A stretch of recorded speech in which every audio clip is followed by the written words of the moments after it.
આવશો કે આમથી આવશો? ચાલો. Good morning all of you.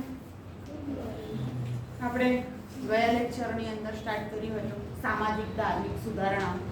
સામાજિક ધાર્મિક સુધારણામાં આપણે જોયું હતું કે જન મિત્રો એક બાજુ હતા, બીજી બાજુ હતા સામાજિક ધાર્મિક સુધારણા. જેમાં આપણે સ્ટાર્ટ કર્યું હતું રાજારામ મોહન રાય. રાજારામ મોહન રાયે કયા સમાજની સ્થાપના કરેલી છે? સરસ. રાજારામ મોહન રાય બ્રહ્મ સમાજની સ્થાપના કરી હતી. બરાબર. એ આપણે જોયું કે ભાઈ આત્મીય સભા ક્યારે કઈ સાલ આવશે? 1815. આત્મીય સભા પછી બ્રહ્મ સમાજની સ્થાપના ક્યારે કરવામાં આવે છે?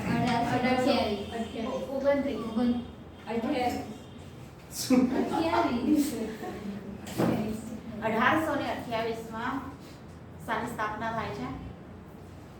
બ્રહ્મ સમાજની સ્થાપના કરવામાં આવે છે. બરાબર. ત્યારબાદ 1829 માં શું થાય છે? સતી પ્રથાના મુદ્દાનો કાયદો ઘડવામાં આવે છે. તો વેદાંત કોલેજની સ્થાપના કઈ સાલમાં કરવામાં આવે છે? 1925. બરાબર છે. આ કોપી વિન આવે છે ને? ઓકે. તો એવી રીતના એ સ્થાપના કરે છે. આગળ આપણે જોયું હતું બ્રહ્મ સમાજ. રાજારામ મોહન રાયના અવસાન પછી કોણ આવે છે? દેવેન્દ્રનાથ ટાગોર. એ કયા બ્રહ્મ સમાજના બે ફાંટા પડી જાય છે એમના સમયગાળાની અંદર. તો 1866 ની અંદર જે બ્રહ્મ સમાજ છે એને શું કહેવામાં આવે છે?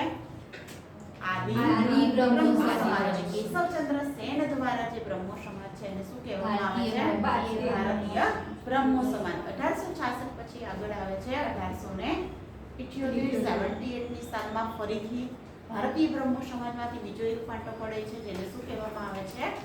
સાધારણ બ્રહ્મ સમાજ. કોણ કરે છે એની સ્થાપના? શિવનાથ શાસ્ત્રી અને આનંદ મોહન ઘોષ દ્વારા સ્થાપના થાય છે. તો બ્રહ્મ સમાજની બીજી એક સંસ્થા હોય છે જેને વેદ સમાજ તરીકે કહેવામાં આવે છે. તો વેદ સમાજની સ્થાપના કોણ કરે છે? બરાબર છે. શ્રી ધરાલુ નાયડુ દ્વારા સ્થાપના થાય છે. તો આપણે બ્રહ્મ સમાજ પછી બીજા કયા વ્યક્તિને જોયા હતા? કોને જોયા હતા? ઈશ્વરચંદ્ર વિદ્યાસાગર. બરાબર. સંસ્કૃતના પ્રોફેસર હોય છે તે પોતે વિધવા પુનર્લગ્ન કાયદાની અંદર તે પોતે પોતાનું યોગદાન આપે છે એવા ઈશ્વરચંદ્ર વિદ્યાસાગરને જેને વિદ્યાના સાગર તરીકે ઓળખવામાં આવે છે એમને આપણે જોયા હતા. એના પછી આપણે શું જોયું હતું? સ્વામી દયાનંદ સરસ્વતી. સ્વામી દયાનંદ સરસ્વતી કયા શાની સ્થાપના કરે છે? કઈ સંસ્થાની સ્થાપના કરે છે? આર્ય સમાજની સ્થાપના ક્યારે કરે છે? 10 એપ્રિલ 1875 ના રોજ એ પોતે આર્ય સમાજની સ્થાપના કરે છે. ઓકે.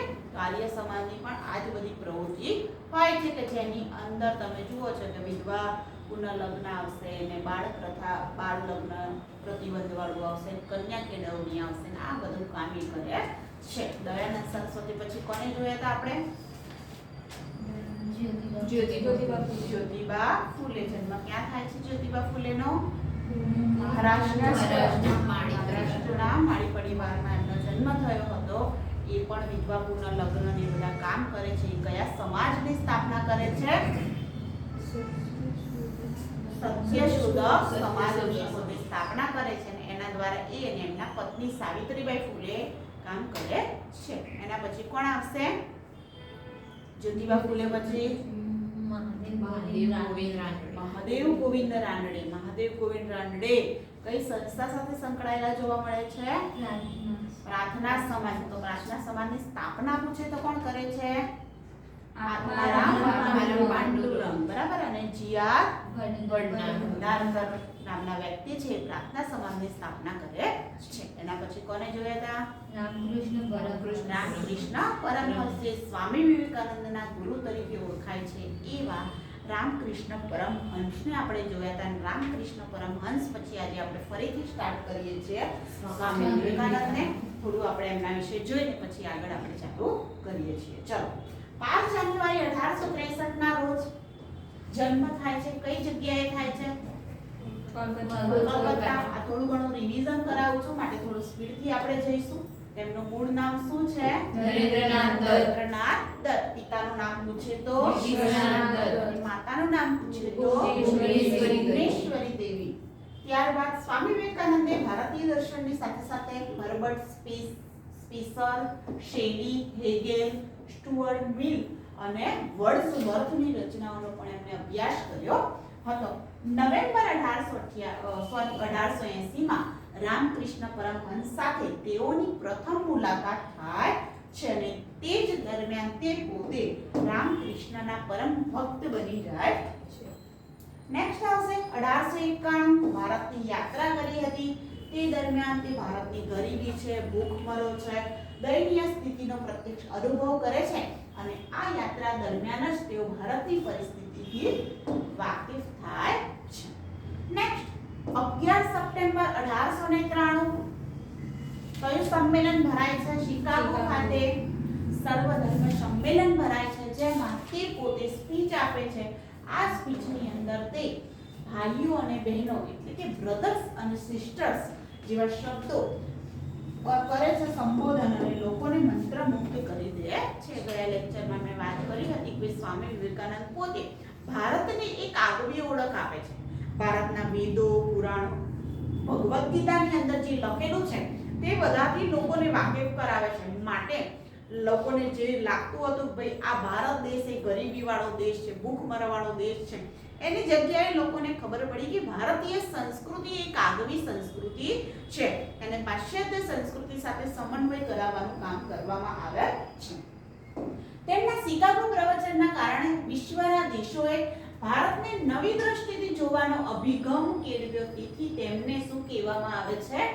નૂતન ભારતના સંદેશવાહક તરીકે ઓળખવામાં આવે છે. આમાં ગ્રીસ છે, તુર્કિસ્તાન છે, મિસર છે, ચીન છે, જાપાન છે, દરેક દેશોની તે યાત્રા કરે છે અને પાશ્ચાત્ય અને પૂર્વાત્ય મીન્સ કે પશ્ચિમી અને પૂર્વની સંસ્કૃતિનો સમન્વય કરવાનો કામ કરે છે. તેમાંથી કેટલાક ઉમદા તત્વોનો પણ સ્વીકાર કરે છે. આ ઉમદા તત્વોના મેળાપથી તેમણે પૂર્વ અને પશ્ચિમની સંસ્કૃતિનો સમન્વય કેળવવાનો પ્રયત્ન કરે. રામકૃષ્ણ પરમહંસની ઉદાર ધર્મ ભાવના તથા સેવા ભાવનાનો પ્રચાર કરવા તેમને કઈ સાલમાં? 1897ની સાલમાં બેલુર મઠ ખાતે રામકૃષ્ણ મિશન મઠની સ્થાપના કરેલી છે. કયો મઠની સ્થાપના કરેલી છે? રામકૃષ્ણ મિશન મઠ. કઈ જગ્યાએ સ્થાપના કરવામાં આવે છે? બેલુર મઠ. અને ક્યારે કરવામાં આવે છે? 1897ની સાલમાં કરવામાં આવે છે.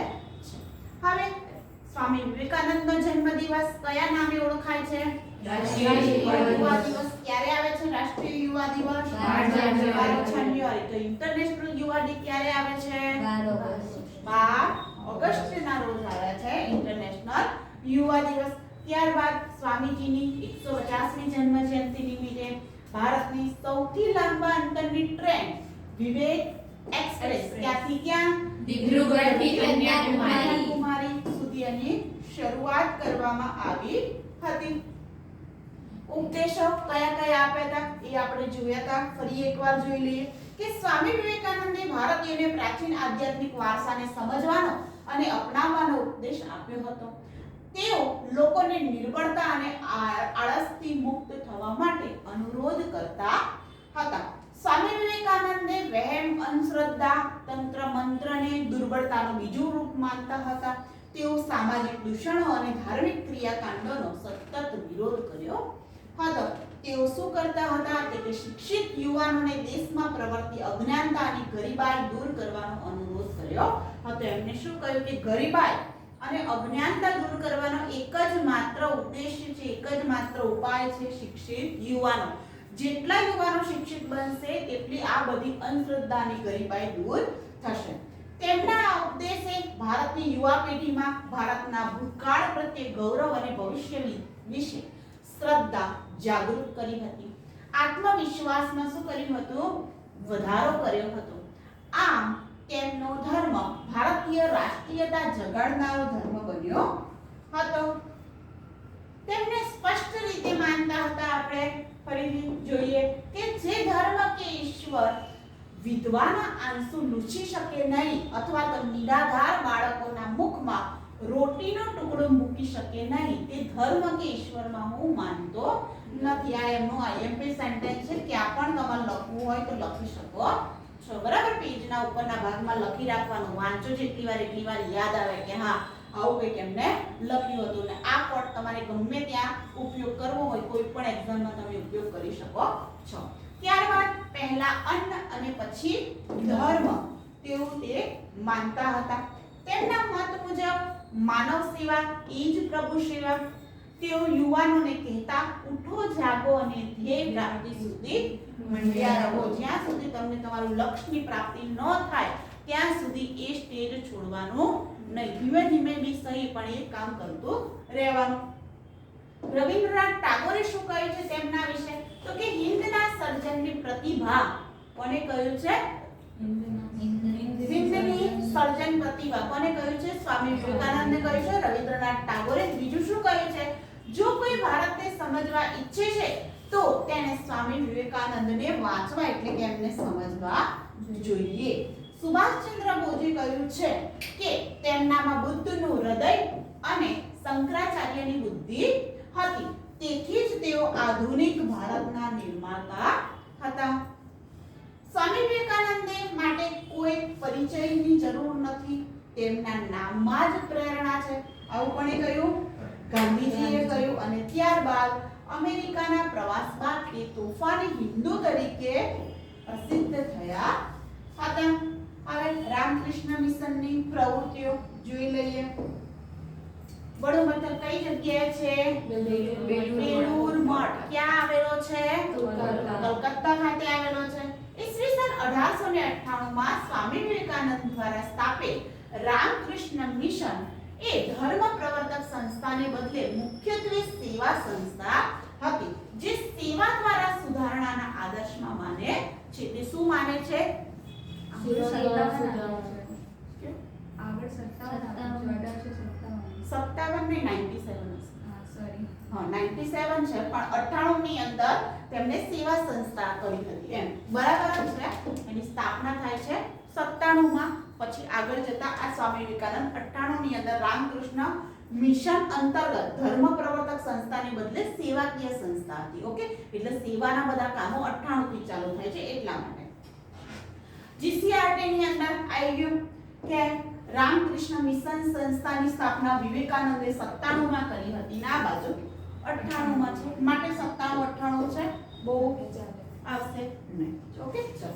બંગાળમાં પ્રસિદ્ધ થતું ઉદ્બોધન પત્રિકા. કઈ પત્રિકા આવશે? ઉદ્બોધન. કઈ સંસ્થા દ્વારા પ્રકાશિત કરવામાં આવતું હતું? રામકૃષ્ણ મિશન દ્વારા. કઈ ભાષામાં પ્રકાશિત થતું હતું? બંગાળી ભાષામાં. અને ત્યારબાદ આવશે પ્રબુદ્ધ ભારત. એ શું છે? માસિક પત્ર. માસિક પત્ર. માસિક પત્ર એટલે કે દર મહિને આવે પત્રિકા. પત્રિકા કોને કહેવાય? તો કે પત્રિકામાં એવું હોય કે નાની મોટી અંદર પત્રિકા રહેતી હોય છે. બરાબર. ત્યારબાદ રામકૃષ્ણ પરમહંસના જીવન સંદેશનો પ્રચાર કરવા મહત્વનું કામ કરે છે. નેક્સ્ટ, ભારત તથા વિશ્વના અનેક દેશોમાં કાર્યરત રામકૃષ્ણ મિશનની શાખાએ દુષ્કાળ. જુઓ, હવે આની અંદર તમને એક નવું વસ્તુ જોવા મળશે. કયું?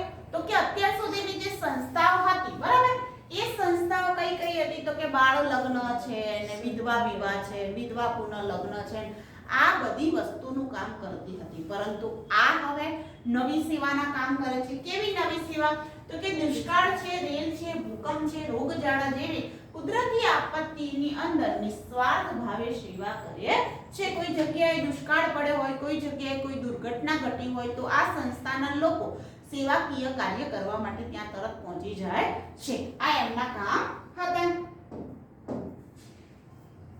આ ઉપરાંત મિશન દ્વારા દેશભરમાં શાળાઓ, દવાખાનાઓ અને અનાથ આશ્રમ ખોલવામાં આવેલા હતા. રામકૃષ્ણ મિશન પછી એની અંદર કોણ આવશે? સિસ્ટર નિવેદિતા અને બીસી પાલ. આગળ તમને આવશે કે ભાઈ સ્વામી વિવેકાનંદના એ પોતે આગળ જાય છે તો આગળ બધું કાર્યભાર કોણ સંભાળે છે? સિસ્ટર નિવેદિતા સંભાળે છે. આ એમના મુખ્ય નેતાઓ હતા. નેક્સ્ટ આવશે નારાયણ ગુરુ. અહીંયા રામકૃષ્ણ મિશન પૂરું થાય છે. રામકૃષ્ણ મિશનમાં તમે ખાસ યાદ રાખજો રેલ છે કે દુર્ઘટનાઓ, ભૂકંપ છે, રોગચાળા છે, આ બધી ઘટનાઓની અંદર એ પોતે કામ કરતા હતા. ઓકે, આ સંસ્થા એ રીતના કાર્યરત હતી. હવે કોણ આવશે? નારાયણ ગુરુ. પછાત જાતિના ઉત્કર્ષ માટે આજીવન કાર્ય કરનાર વ્યક્તિ.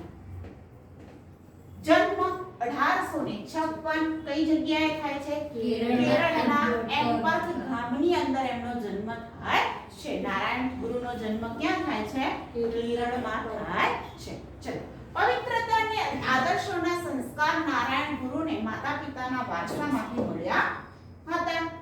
નારાયણ ગુરુએ લોકોને એક જ જ્ઞાતિ, એક જ વર્ગ અને એક જ ઈશ્વરનો ઉપદેશ આપ્યો હતો. આ આપણા માટે આઈએમપી છે. જીપીએસસી વાળાને આ સેન્ટેન્સ બહુ ગમી ગયું હતું, એટલે વારંવાર આ સેન્ટેન્સ પૂછતા હતા અને નીચે લખી દેતા કોનું છે, આ વિધાન કોનું છે. ઓકે, ગુજરાતી સાહિત્યકારોના નામ આની અંદર મૂકી દેતા એટલે આપણને શું છે કે આવું કોઈ કે લખ્યું હશે, પણ લખ્યું છે કોણે? નારાયણ ગુરુએ. તમે જૂના પેપર જોશો તમને ખબર પડશે કે વારાફરતી બધા જ પેપરની અંદર આ પ્રશ્ન હતો. કા જોડકા સ્વરૂપે હોય અથવા તો એમને પૂછે છે. ફરીથી જોઈ લો, એક જ જ્ઞાતિ, એક જ ધર્મ અને એક જ ઈશ્વર, આ જ એમનું મુખ્ય છે. લોકોને ઉચ્ચ નીચના ભેદભાવ, જ્ઞાતિ ભેદ વગેરે નાબૂદ કરવા માટે અનુરોધ કર્યો હતો. કોણે કર્યો હતો? નારાયણ ગુરુએ. તેઓ નિરક્ષરતાને વહેમોનું મૂળ માનતા હતા. આપણે એવું કહેતા હતા કે વધારે પ્રમાણમાં વહેમ, અંધશ્રદ્ધા ક્યાં હોય? જે લોકો નિરક્ષર હોય ત્યાં. તે લોકો ડોક્ટર જોડે ઓછા અને ભુવાઓ જોડે વધારે જતા હોય છે. ઓકે, તો કે મૂળ સામા છે? વહેમનું મૂળ નિરક્ષરતાની અંદર છે. આ ઉપરાંત તેઓ કન્યા કેળવણી માટે ખૂબ જ પ્રયત્નશીલ હતા.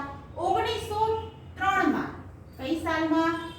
1903 માં કઈ સંસ્થા?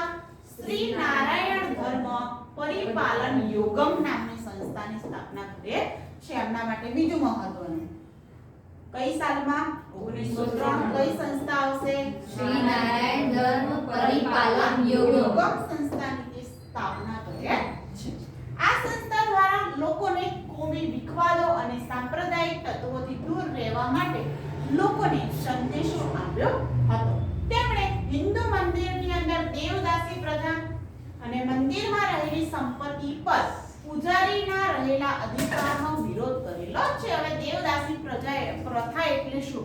તો કે તમને ખબર છે રાજા મહારાજાઓના સમયની અંદર જે ગણિકાઓ હતી, ઓકે, એ જ ગણિકાનો ઉપયોગ અહીંયા દેવદાસી પ્રથા તરીકે કરવામાં આવેલા છે. તો આ એ દેવદાસી પ્રથાથી જે આગળ જતા દૂર થઈ જાય છે. અને આગળ કે મંદિરમાં રહેલી સંપત્તિ પર પૂજારીના રહેલા અધિકાર, એટલે કે જે મંદિરની જે સંપત્તિ છે એમાં કોનો અધિકાર હતો? પહેલા પૂજારીનો. તો એમને શું કર્યું હતું? વિરોધ કર્યો હતો. દેશ વિદેશમાં ભાઈચારાની વિચારનો પ્રસાર કરી તેમને અધ્યાત્મવાદી સુધારક તરીકેની નામના મેળવી હતી. રવિન્દ્રનાથ ટાગોરે નારાયણ ગુરુને પોતાના યુગના સંત અને સુધારક કહ્યા છે. કોણે કહ્યા છે? રવિન્દ્રનાથ ટાગોરે. નેક્સ્ટ આવશે પંડિતા રમાબાઈ. 1858 થી 1922 મહારાષ્ટ્રના પંડિતા રમાબાઈ નામની એક સમાજ સુધારક મહિલાએ બાળ લગ્નની પ્રથા વિરુદ્ધ અવાજ ઉઠાવ્યો અને મહિલાઓના અધિકાર માટે લડત આપી હતી. આ કઈ પ્રથા વિરુદ્ધ લડતા હતા? બાળ લગ્ન પ્રથા વિરુદ્ધ લડતા હતા. તેમને મહિલાઓના શિક્ષણને વધુ વિસ્તારવા માટે કઈ સાલમાં? 1881 ની સાલમાં આર્ય મહિલા સમાજની સ્થાપના કરી. આર્ય મહિલા સમાજની સ્થાપના કોણે કરેલી છે? પંડિતા રમાબાઈ. કઈ સાલમાં કરેલી છે? 1881 માં. આ સંસ્થા દ્વારા મહિલાઓ, ખાસ કરીને બાળ વિધવાઓની સ્થિતિ સુધારવા માટે કામ કર્યું હતું. ઈસવીસન 1889 પુનામાં મુક્તિ મિશન નામની સંસ્થાની સ્થાપના કરી. પહેલા કઈ સ્થાપના કરી એમને? આર્ય મહિલા સમાજ. કઈ સાલમાં કરી? 1881. ત્યારબાદ 1889 એટલે કે 82 ની અંદર પુનામાં કયું મિશન? મુક્તિ મિશનની સ્થાપના કરી.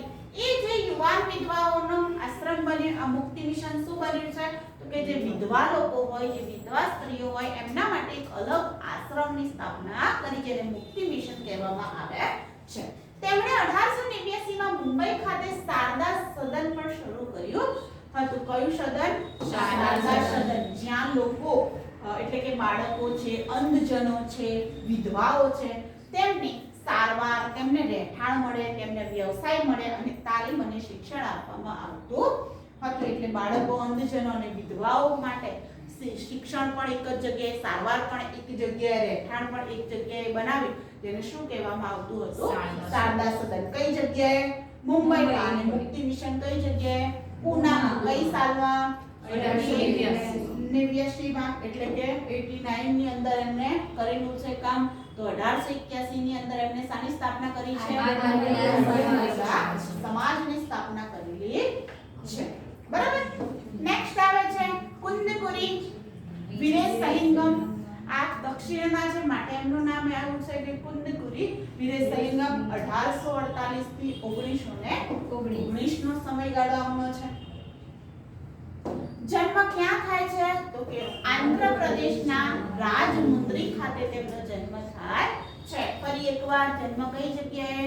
આંધ્ર પ્રદેશનું રાજમુંદ્રી ખાતે. તેઓ પર ભારતીય અને પાશ્ચાત્ય એમ બંને સંસ્કૃતિઓની અસર હોવા છતાં તે બંને સંસ્કૃતિ તરફ શું રાખતા હતા? સદભાવના રાખતા. તેમની કૃતિ દ્વારા તેલુગુ સાહિત્ય સમૃદ્ધ થયું હતું. આંધ્ર પ્રદેશના હતા માટે એમણે તેલુગુ સાહિત્ય વિશે કામ કરેલું છે. આથી તેમને તેલુગુ ગદ્ય સાહિત્યના જનક કહેવામાં આવે છે. એમનું ઉપનામ શું છે? તેલુગુ ગદ્ય સાહિત્યના જનક છે. નિરાધાર લોકો હોય, સ્ત્રીઓ હોય, બાળકો માટે વિદ્યાલયો, સહાયતા કેન્દ્રો ખોલી સમાજ સુધારાનું કામ કર્યું. તે માટે તેમને રાજમુંદ્રી એટલે કે આંધ્ર પ્રદેશની અંદર હિતકારિણી સભાની સ્થાપના કરી. કઈ સભા આવશે એમની? હિતકારિણી. મેં તમને કહ્યું તેમ કે આટલું બધું જે બધા સેન્ટેન્સો હોય ને તમારા ખાલી ને ખાલી વધારે પડતી સંસ્થાઓ કઈ સાલમાં એમને ઓપન કરી હતી અને એમાં શું કામ થતું હતું એટલું ખાલી તમારે અલગ તારવી અને લખી રાખવાનું રહેશે કે હિતકારિણી સભાની સ્થાપના કોણે કરેલી છે? કુંદકુરીએ કરેલી છે. નામ અડધું યાદ રાખશો તો પણ વાંધો નહીં, તમારે ઓપ્શનની અંદર નીકળી જશે. ઓકે. ત્યારબાદ વિવેક વર્ધિની નામે પત્રિકા શરૂ કરી. કઈ પત્રિકા આવશે? વિવેક વર્ધિની પત્રિકા શરૂ કરેલી છે. સમાજ સુધારા માટે તેમને રાજમુંદ્રી સોશિયલ રિફોર્મ એસોસિએશન સંસ્થાની સ્થાપના કરેલી છે. સંસ્થા કઈ આવશે? Rajahmundry social reform association. આ સંસ્થાની અંદર કયા કયા કામો થતા હતા? તો કે બાળ લગ્ન છે, જ્ઞાતિવાદનો તેમને વિરોધ કર્યો હતો. જ્યારે વિધવા પુનઃ લગ્ન અને સ્ત્રી શિક્ષણ પણ તેમને બહાર મૂકેલો છે. તેમણે ભ્રષ્ટાચારના ઉન્મૂલન માટે ઝુંબેશ ચલાવી હતી. હવે આ નવું આવ્યું કે એ સમયની અંદર ભ્રષ્ટાચાર માટે ઝુંબેશ પણ આમને ચલાવેલી છે. બાકી બધા કાર્ય તમને યાદ રહેશે કે રાજમુંદ્રી ખાતે કોણે કરેલું છે? કુંદકુરીએ સંસ્થાની સ્થાપના કરેલી છે. એ સંસ્થા દ્વારા આ બધા કાર્યો થતા હતા. ઓકે. નેક્સ્ટ આવે છે ઈવી રામાસ્વામી નાયકર. આ પણ દક્ષિણના છે. 1879 થી 1973 સુધીનો સમયગાળા દરમિયાન તેમણે કામગીરી કરેલી છે. કઈ જગ્યાએ છે? તો કે દક્ષિણ ભારતની અંદર એક અલગ જ પ્રકારના આંદોલનની શરૂઆત થઈ જેમાં ઈવી રામાસ્વામી નાયકર એટલે બીજા શબ્દોમાં કહેવાય પેરિયારે ઈસવીસન 1925 માં શરૂ કરેલ આત્મસન્માન આંદોલન મુખ્ય હતું. આમને કયું આંદોલન કર્યું હતું? આત્મસન્માન આંદોલન શરૂ કર્યું હતું. આ આંદોલનનો મુખ્ય ઉદ્દેશ બ્રાહ્મણવાદી ધર્મનો વિરોધ કરવાનો હતો. હવે કે બધા વ્યક્તિઓ જરૂરી છે તો એકલા બ્રાહ્મણો જરૂરી નથી. એટલે કે અત્યારે હાલ જે 19મી સદીની અંદર બ્રાહ્મણોને મુખ્ય દરજ્જો આપી દેવામાં આવ્યો હતો તેનો તેમને વિરોધ કર્યો અને કયું આંદોલનની શરૂઆત કરી? આત્મસન્માન આંદોલનની એમને શરૂઆત કરી છે. આ આંદોલનનો ધ્યેય નિમ્ન જાતિના લોકોમાં સમાન માનવાધિકાર અને પ્રતિનિધિત્વની માંગણી કરવાનો હતો. તમે આ સમયગાળા દરમિયાન જોશો તો નિમ્ન જાતિના લોકો સાથે દુર્વ્યવહાર કરવામાં આવતો હતો. દુર્વ્યવહાર મીન્સ કે એમને એક કૂવામાંથી પાણી પીવા દેવામાં ના આવે, એમને ગામના છેવાડાની અંદર એમને રાખવામાં આવે, કોઈ એમના શકન ના લે, કોઈ એમનું મોઢું ના જુએ. આ પ્રકારના જે કામો થતા હતા તો આમને એમનો વિરોધ કર્યો અને માનવાધિકાર એટલે કે માનવના જે અધિકારો છે એનો અને પ્રતિનિધિત્વની માંગણી તેમને કરી હતી. માટે તેમને બ્રાહ્મણવાદી ધર્મનો વિરોધ કરવા માટે એક આંદોલન કર્યું છે. અને કયું આંદોલન કહેવામાં આવે છે? આત્મસન્માન આંદોલન કહેવામાં આવે છે. આ આંદોલનનું અધિકારિક સમાચાર પત્ર હતી કુડી અરાશુ. નામ છે એનું, કેવું નામ છે? કુડી અરાશુ. આ દક્ષિણના નામ છે માટે આવા છે. રામાસ્વામી નાયકર બાળપણથી જ જાતિ વ્યવસ્થાનો વિરોધ કરતા હતા. 1919 ની અંદર તેમને ભારતીય રાષ્ટ્રીય કોંગ્રેસના સભ્ય બન્યા હતા, એટલે કે આઈએનસી ના તે સભ્ય બન્યા હતા. ક્યારે? 1919 માં. 1924 ની અંદર વાયકોમ સત્યાગ્રહના એક પ્રખર નેતા તરીકે ઓળખવામાં આવતા હતા. આપણા માટે આઈએમપી છે. કયો સત્યાગ્રહ? વાયકોમ સત્યાગ્રહ. ક્યારે થયો હતો? 1924. જેના પ્રખર નેતા તરીકે કોણ હતા? રામાસ્વામી નાયકર હતા. આ સત્યાગ્રહ બાદ લોકોએ તેમને વાયકોમ વિરાર એટલે કે વાયકોમના હીરોનું બિરુદ આપ્યું. 1925 માં પણ તે રાષ્ટ્રીય કોંગ્રેસમાંથી ત્યાગપત્ર આપ્યું અને તેમને જણાવ્યું હતું કે કોંગ્રેસ ફક્ત ઉચ્ચ જાતિના હિતો માટે જ કામ કરે છે. આમ તેઓ એક ઉગ્ર સામાજિક સુધારક તરીકે પ્રસિદ્ધ થયા હતા. હવે કોંગ્રેસની અંદર તમને ખબર છે, કોંગ્રેસ સંસ્થા આગળ આપણે જોઈશું કે એની અંદર શું છે તો કે ડિસેમ્બરની અંદર લોકો ભેગા મળે, નેતાઓ ભેગા મળીને એક મીટિંગ યોજવામાં આવે. મીટિંગ યોજીને એનો નિર્ણય કરવામાં આવે કે કયા કયા કામ કરવાના બાકી છે. લખો, બધા લખે. એ ક્યાં જાય તો કે વહીવટની અંદર મીન્સ સંસદની અંદર જે અંગ્રેજોનું જે હોય સંસ્થા એમાં જાય. એમાંથી એ લોકો જુએ કે ના બરાબર છે તો કામ આગળ નીકળે, બાકી કંઈ નહીં. તો આ લોકો દર વર્ષે સભા ભરતા હતા અને આ જ કામ કરતા હતા. સામાન્ય પ્રજાને એની અંદર જોડતા નહીં, માટે લોકોને ખબર જ ન પડે કે આ સંસ્થાની અંદર શું કામગીરી થાય છે. માટે જ તે વ્યક્તિ શું કહે છે કે ભાઈ 1925 ની અંદર તે રાજીનામું આપી દે છે અને કહે છે કે ઉચ્ચ જાતિના હિતો માટે જ કામ કરે છે, નિમ્ન જાતિના લોકો માટે કામ કરતા નથી. માટે ઉગ્ર સમાજવાદી નેતા તરીકે પ્રસિદ્ધ થયા હતા. તેમણે ડોક્ટર બાબા સાહેબ આંબેડકર દ્વારા દલિત વર્ગોમાં કરવામાં આવેલ અલગ મતદાન મંડળની માંગણીને સમર્થન આપ્યું હતું. તમને ખબર છે કે ડોક્ટર બાબા સાહેબ આંબેડકરે અલગ મતદાન મંડળ માંગ્યું હતું ગરીબ વર્ગો માટે, દલિત વર્ગો માટે, પરંતુ એ મળી શક્યું નહીં. ગાંધીજી શું કર્યું? ઉપવાસ કરવા મળ્યા અને ઉપવાસને અંતે પુના કરાર થયા. પુના કરારની અંદર ગાંધીજીએ ના પાડી કે દલિતો છે એ હિન્દુ જ છે, માટે એમના માટે અલગ મતદાન મંડળ મળશે નહીં. તો એમને સમર્થન કોણે આપ્યું હતું? આમાં રામાસ્વામીએ સમર્થન આપ્યું હતું.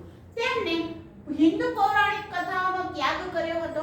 કેમ તો કે હિન્દુ પૌરાણિક કથાઓમાં ક્યાંક ને ક્યાંક બ્રાહ્મણ છે, જાતિવાદ બતાવવામાં આવે, વર્ણ વ્યવસ્થા બતાવવામાં આવે કે સ્ત્રીઓ સાથે જે દુર્વ્યવહાર થયા કેટલીક પૌરાણિક કથાઓમાં એવું બતાવવામાં આવે. માટે એમને પૌરાણિક હિન્દુ કથાઓનો ત્યાગ કર્યો હતો. તેમના અનુયાયીઓ તેમને થાન થાય એટલે કે પિતા અને પેરિયાર એટલે કે મહાત્મા કહીને બોલાવતા હતા. એમના ઉપનામ છે થાન થાય અને પેરિયાર. થાન થાય નો મતલબ થાય છે પિતા અને પેરિયાર નો મતલબ થાય છે મહાત્મા. નેક્સ્ટ આવે છે એની બેસન્ટ. કઈ સાલ? 1847 થી 1933. જોઈએ ચલો એની બેસન્ટ તો કે 1893 ની અંદર આઈરિશ મહિલા એની બેસન્ટ ક્યાં આવ્યા હતા? ભારત આવ્યા હતા. 1907 ની અંદર કર્નલ આર્કોટના અવસાન બાદ થિયોસોફિકલ સોસાયટીના તે પ્રમુખ બન્યા છે. કઈ સાલમાં? 1907 માં તે થિયોસોફિકલ સોસાયટીના શું બને છે? પ્રમુખ બન્યા છે. તેઓ માનતા હતા કે ભારતની વર્તમાન સમસ્યાનો ઉકેલ તેના પ્રાચીન આદર્શો અને સંસ્થાઓને પુનઃજીવિત કરવાથી મળશે. ભારતના લોકો તેમના ધર્મ અને તત્વજ્ઞાનની મહાનતા વિશે તેઓ સભાન ભર્યા હતા. હવે પોતે આયરિશ મહિલા હોવા છતાં ભારતના જે લોકો છે, ભારતનું જે સાહિત્ય છે એમને વાંચ્યું હતું અને લોકોને એનાથી જાગૃત કરવા માટેના કામ એ કરતા હતા. તેમણે બનારસની અંદર સેન્ટ્રલ હિન્દુ સ્કૂલની સ્થાપના કરી હતી. પહેલી સંસ્થા કઈ સંસ્થા છે એમની? Central Hindu school. કઈ જગ્યાએ આવેલી છે? બનારસ. ત્યારબાદ ઈસવીસન 1916 માં તે બનારસ હિન્દુ વિશ્વવિદ્યાલય તરીકે સ્થાપિત થાય છે. કઈ સાલમાં? 1916. તો એમ પૂછવામાં આવે કે બનારસ હિન્દુ વિશ્વવિદ્યાલયની સ્થાપના ક્યારે થઈ છે? તો 1916 જ લખવાનું રહેશે. શિક્ષણ ઉપરાંત તે સામાજિક ક્ષેત્રે ફેલાયેલા અનિષ્ટ દૂર કરવા અને વિધવા વિવાહને પ્રોત્સાહન આપવા માટે પ્રયત્ન કર્યા હતા. ભારતમાં વિવિધ ધર્મો અને ગ્રંથો વચ્ચે વિવાદ અને કળવાશ વધી ત્યારે થિયોસોફિકલ સોસાયટીએ કોમવાદને દૂર કરવાના પ્રયત્ન કર્યા હતા. આ સંસ્થા શું કામ કરતી હતી? કોમવાદને દૂર કરવાના પ્રયત્ન કરતી હતી. તેમણે ભારતીય સંસ્કૃતિના ગૌરવની પુનઃસ્થાપના કરી હતી. કોણે કરી હતી? એની બેસન્ટ. તેમને આ મોસ્ટ આઈએમપી છે, ઘણીવાર પરીક્ષામાં આવી. તેમણે ભારતમાં સ્કાઉટ અને ગર્લ્સ ગાઈડની પ્રવૃત્તિ ચાલુ કરી હતી. આ ઘણીવાર આવેલું છે, સ્કાઉટ અને ગર્લ્સ ગાઈડ. કોણે ચાલુ કરી છે? એની બેસન્ટ. ત્યારબાદ 1916 ભારતની સ્વતંત્રતાની ચળવળ માટે ચેન્નઈ ખાતે, આ ખાસ યાદ રાખજો શબ્દ, કઈ જગ્યાએ? ચેન્નઈ ખાતે હોમ રૂલ લીગની સ્થાપના કરી છે. આમ હોમ રૂલ લીગની સ્થાપના પૂછે તો કોણ આવશે? લોકમાન્ય તિલક. લોકમાન્ય તિલકે સ્થાપના કરે છે. આગળ એમની પ્રવૃત્તિઓને મહારાષ્ટ્ર એટલે કે મહારાષ્ટ્રની નીચે એટલે કે ચેન્નઈ બાજુમાં દક્ષિણની અંદર ફેલાવવા માટેના કામ કોણ કરે છે? એની બેસન્ટ કરે છે. આમ લોકમાન્ય તિલક અને એની બેસન્ટ બંને લોકો જોડાયેલા છે. ક્યાં? હોમ રૂલ લીગ સંસ્થા સાથે જોડાયેલા છે. તેમણે પત્રકારિત્વના સ્વતંત્રતા માટે પણ ખૂબ જ પ્રયત્નો કરેલા જોવા મળે છે. ત્યારબાદ તે પોતે બે સમાચાર પત્રો ચલાવતા હતા. કયા કયા? ન્યૂ ઇન્ડિયા અને કોમનવેલ્થ. કયા કયા સમાચાર પત્ર આવશે? ન્યૂ ઇન્ડિયા અને કોમનવેલ્થ દ્વારા થિયોસોફિકલ વિચારોનો પ્રચાર કર્યો હતો. ત્યારબાદ 1916 માં મદન મોહન માલવીયાએ બનારસ હિન્દુ યુનિવર્સિટીની સ્થાપના કરેલી છે. યુનિવર્સિટીની સ્થાપના કોણે કરેલી છે? મદન મોહન માલવીયાએ કરેલી છે. ઓકે, શું આવશે આગળ? Theosophical society. કે તેમને જે સંસ્થાની સ્થાપના કરેલી છે એ સંસ્થા શું કામ કરે છે? તો જોઈએ. થિયોસોફી એક ગ્રીક શબ્દ છે. ગ્રીક ભાષામાં થિયો એટલે કે ઈશ્વર અને સોફિયા એટલે કે જ્ઞાન, જેનો અર્થ થાય છે ઈશ્વર સંબંધિત જ્ઞાન. થિયોસોફિકલ સોસાયટી એક કેવી સંસ્થા છે? આંતરરાષ્ટ્રીય સંસ્થા છે. તેની સ્થાપના 1875 ની અંદર મેડમ બ્લેવેસ્ટિકી અને રશિયન મહિલા કર્નલ એચ.એસ. આલ્કોટ નામના અમેરિકન લશ્કરી અધિકારીએ અમેરિકાના ન્યુયોર્ક ખાતે કરી હતી. સ્થાપના કરે છે. કોઈ પણ આગળ જતા એની બેસન્ટને એના પ્રમુખ બનાવી લેવામાં આવે છે. કઈ સાલમાં સ્થાપના થાય છે? 1875. કોણ કોણ કરે છે? બ્લેવેસ્ટિકી અને કર્નલ આલ્કોટ. આલ્કોટ નામ યાદ રાખજો. બંને અમેરિકન લશ્કરી અધિકારી. કઈ જગ્યાએ સ્થાપના થાય છે? ન્યુયોર્ક. અમેરિકાના ન્યુયોર્ક ખાતે સ્થાપના થાય છે. સ્વામી દયાનંદ સરસ્વતીએ ભારતીય સંસ્કૃતિના પુનરુદ્ધાર માટે તેમને ભારત આવવા માટે આમંત્રણ આપ્યું હતું. કોણે આમંત્રણ આપ્યું છે? સ્વામી દયાનંદ સરસ્વતી. આથી તેઓ ભારતમાં આવે છે. મદ્રાસ, ચેન્નઈ ખાતે અડિયાર મુકામે 1882 ની અંદર થિયોસોફિકલ સોસાયટીની સ્થાપના કરે છે. એ પોતે ભારતમાં આવીને કઈ જગ્યાએ, તો પ્રશ્ન પૂછવામાં આવે કે સ્થાપના થિયોસોફિકલ સોસાયટીની 1875 માં થાય છે. ભારતમાં સ્થાપના કઈ જગ્યાએ થાય છે? તો તમારે લખવાનું 1882 ની અંદર મદ્રાસ, ચેન્નઈના અડિયાર મુકામે કરે છે. કોણ કરે છે? એની બેસન્ટ. કઈ સંસ્થા છે? Theosophical society. આ સંસ્થાના મુખ્ય સંદેશો કયા? તો કે વિશ્વ બંધુત્વની ભાવનામાં વિશ્વાસ રાખવો પહેલું, એટલે કે ભારત એટલે કે વિશ્વ એક કુટુંબ છે તો આપણે વિશ્વ બંધુત્વની ભાવના કેળવવી જોઈએ. બીજું, પ્રકૃતિના નિયમોનું સંશોધન અને મનુષ્યમાં રહેલી દૈવીય શક્તિનો વિકાસ. એટલે કે પ્રકૃતિના નિયમોનું સંશોધન એટલે પ્રકૃતિમાં તે માનતા હતા અને આગળ મનુષ્યની અંદર જે શક્તિઓ રહેલી છે છુપાયેલી તેને બહાર કાઢવું, તેનો વિકાસ કરવો એ કામ હતું. આગળ તો કે પ્રાચીન ધર્મો છે, દર્શન છે, વિજ્ઞાનોના મનુષ્યમાં તુલનાત્મક અભ્યાસને એમને ઉત્તેજન આપ્યું હતું. આ ત્રણ એમના આ સંસ્થાના મુખ્ય કાર્યો હતા. વિદેશી દ્વારા ભારતીય આધ્યાત્મિક સંસ્કૃતિના ગુણગાન એ ભારતવાસીઓમાં સ્વાભિમાન અને અસ્મિતા જાગૃત કરનારા હતા. કહેવાય છે કે ભાઈ એની બેસટ એક આઇરિશ મહિલા હતી પરંતુ તેમને ભારતના લોકો એટલે કે ભારતના વિચારો છે લોકો સુધી પહોંચાડવા માટે કામ કરેલું છે. માટે આપણા માટે એક જાગૃતિની ભાવના છે. ઓકે, હવે અહીંયા સંસ્થાઓ પૂરી થઈ જાય છે. દરેક જે સંસ્થાઓ હતી, દરેક વ્યક્તિએ જે સંસ્થાની સ્થાપના કરી એ પૂરી થાય છે. હવે આપણે શું જોવાનું છે તો કે એવું નથી કે ખાલી ને ખાલી હિન્દુ ધર્મની અંદર સુધારણાનો અભાવ હતો. હિન્દુ ધર્મમાં જ દૂષણો હતા એવા નહીં. મુસ્લિમ ધર્મમાં પણ દૂષણ હતા, પારસી ધર્મમાં પણ દૂષણ હતા અને 19મી સદીની અંદર જે સમાજ સુધારકોએ હિન્દુ ધર્મને આગળ વધારવા માટે પ્રયત્ન કર્યા તેમ મુસ્લિમ ધર્મમાં પણ એ દૂષણો દૂર કરવા માટે પ્રયત્નો કરેલા છે. તો જોઈએ કે મુસ્લિમ સમાજની અંદર ધાર્મિક સુધારણાઓ કેવી રીતે થાય છે. સૌપ્રથમ આવશે સર સૈયદ અહમદ ખાન અને એમને કરેલું કયું આંદોલન? અલીગઢ આંદોલન. 19મી સદીની શરૂઆતમાં મુસ્લિમ સમાજમાં સામાજિક સુધારાઓ કરવા માટે ઉત્તર પ્રદેશના રાયબરેલીના સૈયદ અહમદ બરેલવી, નામ ખાસ યાદ રાખજો, સૈયદ અહમદ બરેલવી અને બંગાળના હતા સૈયદુલ્લાહ જેવા આગેવાનોએ જાગૃતિ ચળવળનો પ્રારંભ કર્યો. તેમણે દિલ્હીના ધાર્મિક નેતા શાહ વલીઉલ્લાહ ઉપદેશમાંથી પ્રેરણા મેળવી હતી. એમને જે ઉપદેશ આપેલા છે એમનાથી પ્રેરણા મેળવી અને પોતે સુધારકોના કામ કરે છે. કોણ કરે છે? સૈયદ અહમદ બરેલવી અને સૈયદુલ્લાહ. ક્યાંથી પ્રેરણા મેળવે છે? વલીઉલ્લાહ પાસેથી મેળવે છે. મુસ્લિમ સમાજમાં સામાજિક સુધારણા માટે સૈયદ અહમદ બરેલવી એ વહાબી આંદોલન નામે સુધારક આંદોલન કર્યું હતું. કયું આંદોલન આવશે?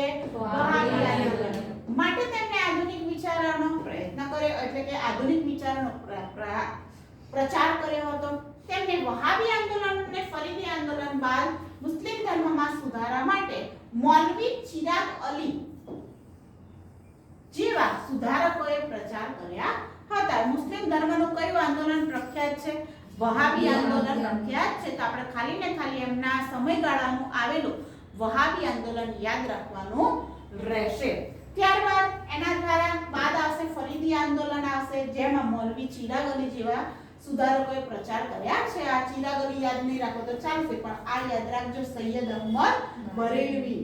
ત્યારબાદ સર સૈયદ અહમદ ખાન એ પણ એના સાથે જોડાયેલા છે. એમનો જન્મ દિલ્હી ખાતે મુગલ દરબારના ઉમરાવ કુટુંબમાં થયો હતો. 1857 ના સંગ્રામ વખતે તેઓ કંપની સરકારની નોકરીમાં હતા. 1864 માં તેમણે મુસ્લિમોમાં શિક્ષણનો વ્યાપ વધે તે હેતુ ગાઝીપુરમાં અંગ્રેજી શાળાની સ્થાપના કરી હતી. કોણે કરી હતી? સર સૈયદ અહમદ ખાને કરી હતી. ક્યારે કરી છે? 1864 માં. કઈ જગ્યામાં કરેલી છે? ગાઝીપુરની અંદર. મુસ્લિમોની અંદર પણ શિક્ષણનો વ્યાપ વધે એ માટે તેમણે અંગ્રેજી શાળાની સ્થાપના કરેલી છે. ઈસવીસન 1869 માં નિવૃત્તિ બાદ તેઓ ઇંગ્લેન્ડ ગયા અને પાશ્ચાત્ય ઉદારમતવાદથી પ્રભાવિત થયા. જ્યારે તે ભારત પાછા ફરે છે ત્યારે તેઓ મુસ્લિમ સમાજને ઉદાસીનતા ખંખેરી પાશ્ચાત્ય શિક્ષણ પ્રાપ્ત કરવા માટે હાંકલ કરી હતી. ઇંગ્લેન્ડ ગયા પછી એમને લાગ્યું કે ભારતની સંસ્કૃતિની સાથે સાથે ઇંગ્લેન્ડનું જે શિક્ષણ છે, અંગ્રેજી શિક્ષણ છે એ પણ આપણા ભારતીયો માટે કામનું છે. માટે તેમને મુસ્લિમ સમાજને આગળ વધારવા માટે અને શિક્ષણ લેવા માટે તેમને કાર્યો કરેલા છે. ત્યારબાદ 1870 તહઝીબ ઉલ અખલાક, આ નામ યાદ રાખજો, આઈએમપી છે. તહઝીબ ઉલ અખલાક નામનું તેમણે સામયિક શરૂ કરેલું છે. ત્યારબાદ આવશે 1875 અલીગઢ ખાતે તેમને એંગ્લો મુહમ્મદન ઓરિએન્ટલ કોલેજની સ્થાપના કરી છે. આ લખી રાખો, આ યાદ નહીં રહે. ગુજરાતી વાળો તો પેલું હિન્દુ વાળો તો જલ્દી યાદ રહે છે, મુસ્લિમોનો જે નામ છે એ યાદ રહેશે નહીં જલ્દી. ફરીથી કઈ કોલેજ આવશે? એંગ્લો મુહમ્મદન ઓરિએન્ટ કોલેજની સ્થાપના કરે છે અને આ કોલેજ આગળ જતા 1820 માં અલીગઢ મુસ્લિમ યુનિવર્સિટી તરીકે ઓળખાય છે. માટે આપણા માટે આ મહત્વની છે.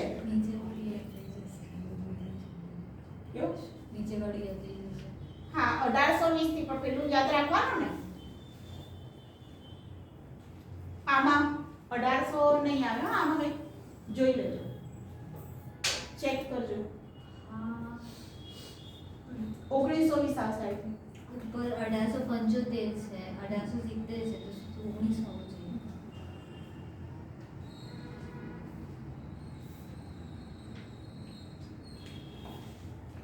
ઓકે, ફરી તો જોઈ લેજો આ એકવાર. આપણે આમ તો 1920 જ આવે, તો આપણે એકવાર ચેક કરી લઈશું. ઓકે, સ્ટાર કરી રાખજો.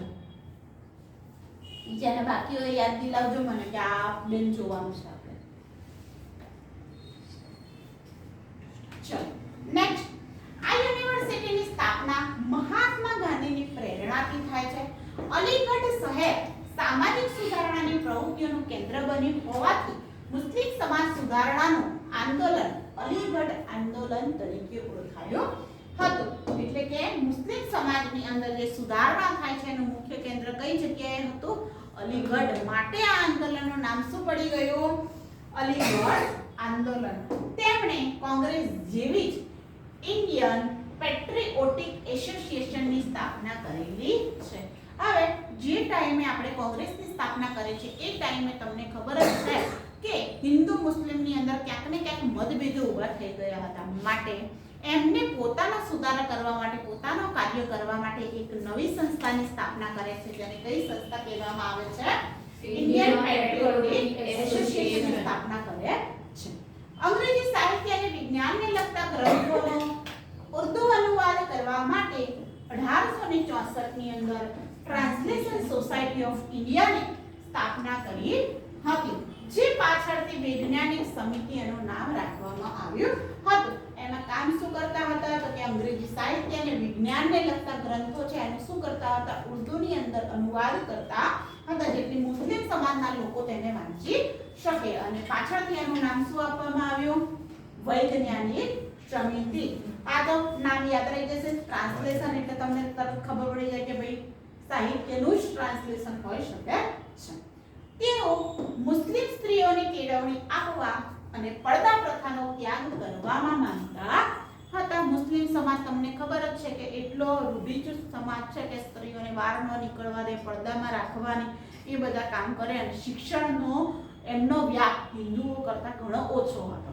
તો આ સંસ્થા દ્વારા એમને આગળ પડતા કામ કરવા માટે પ્રયત્નો કર્યા. તેમના પ્રયત્નોના કારણે ઠેર ઠેર સમાજ સુધારાઓ સંસ્થાઓ એટલે અંજુમન સ્થપાઈ હતી. ઉર્દુ ભાષાની અંદર એને અંજુમન કહેવામાં આવે છે. 1878 ની અંદર સર સૈયદ અહમદ ખાને ઇમ્પિરિયલ લેજિસ્લેટિવ કાઉન્સિલના સભ્ય બન્યા હતા. તેમના સમર્પણથી પ્રેરાય અંગ્રેજોએ તેમને નાઇટહુડની ઉપાધિ આપી હતી. કોને આપી હતી? સર સૈયદ અહમદ ખાનને આપેલી હતી. બાબા રામસિંહના નેતૃત્વમાં નામધારી આંદોલનમાં શીખ સમુદાય વચ્ચે સામાજિક ધાર્મિક સુધારણાને બળ આપવામાં આવ્યું. હવે અહીંયા ટાઇટલ લખવાનું રહી ગયું છે, પણ અહીંયા હવે શું ચાલુ થાય છે? શીખ સમુદાય. તમને આ મેં આખું ચલાવેલું છે કે બાબા રામસિંહના નેતૃત્વની અંદર કયું હતું? નામધારી આંદોલન. એટલે કે નામધારી આખું ચલાવ્યું હતું. સંપ્રદાયની સ્થાપના કરે છે. અને આંદોલન કયું હતું? કુકા આંદોલન હતું. કે કુકા આંદોલનના અંત વખતે પાછળ આવે છે નામધારી આંદોલન, અને આ શીખ ધર્મને લગતું છે.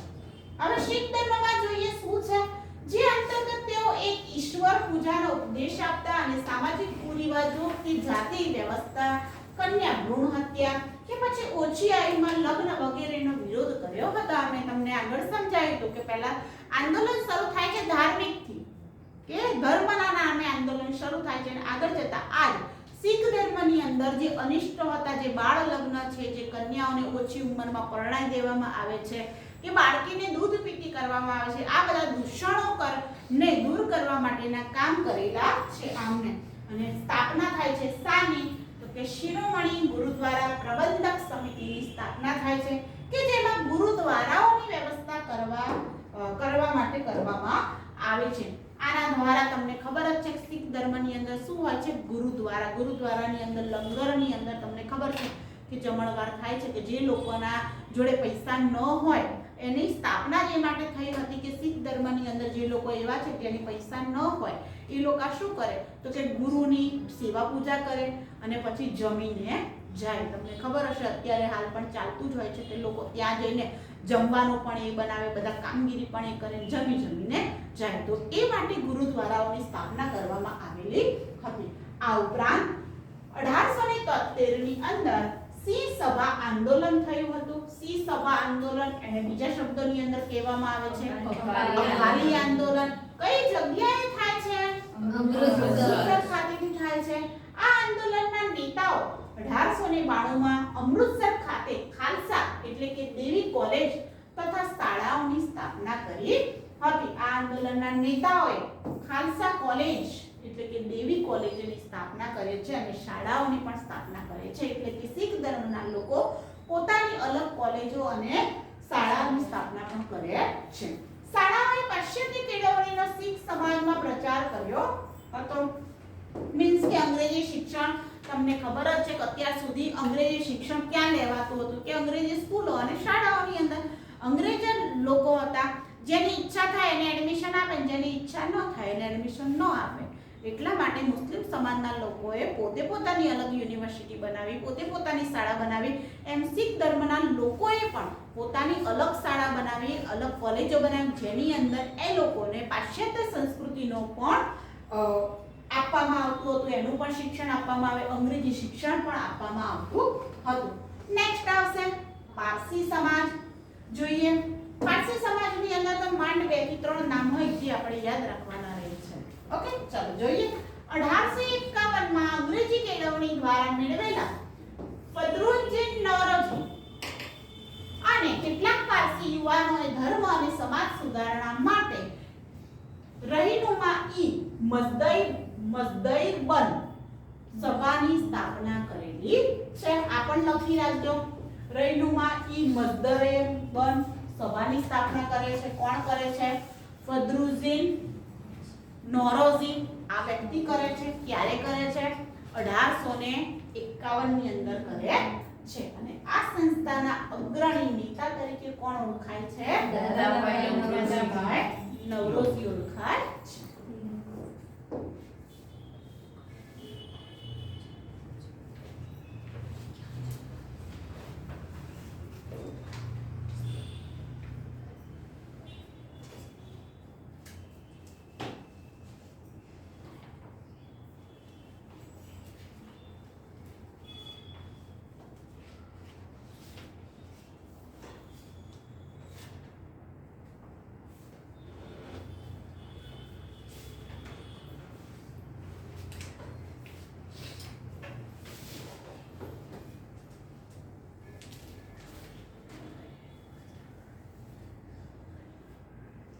જોઈએ આપણે આગળ.